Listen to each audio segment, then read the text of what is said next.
let's talk about maybe a stock that's trailing the market over the past year or two, but you still have confidence in the stock for the long term. Toby, you've been pitching this one for the last couple of days on the show.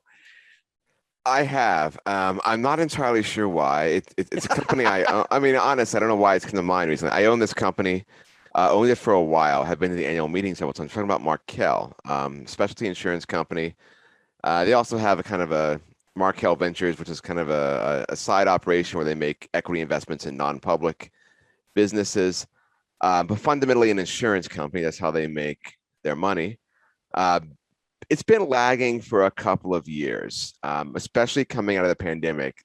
The disparity between the S&P 500 and Markel has widened.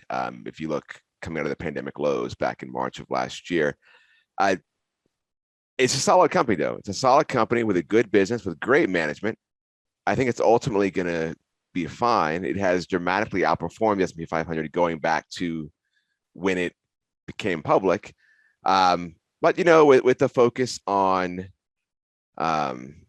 SaaS companies, tech companies, work from home companies, I just don't think it's getting a lot of attention.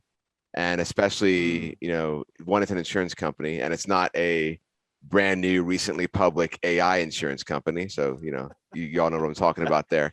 It's an insurance company, and it's a lesser known one, right? It's a smaller one. It's not one that comes to mind for a lot of people.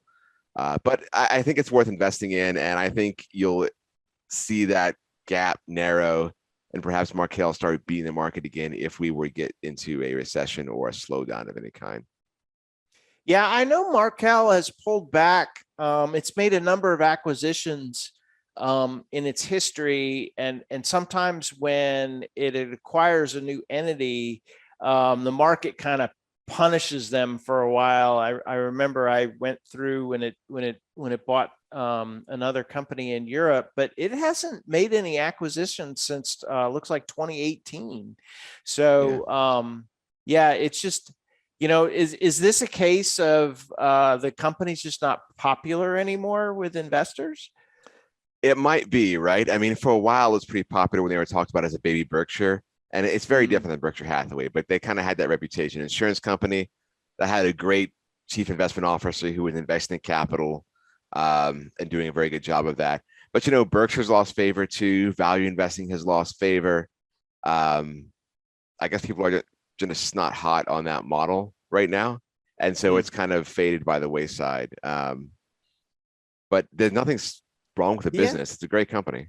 It's interesting. I thought maybe, maybe the institutional ownership had declined, and I don't know what it's been in the past, but it's 79% of its float is held by institutions. So it's not that the big guys have lost faith in it. So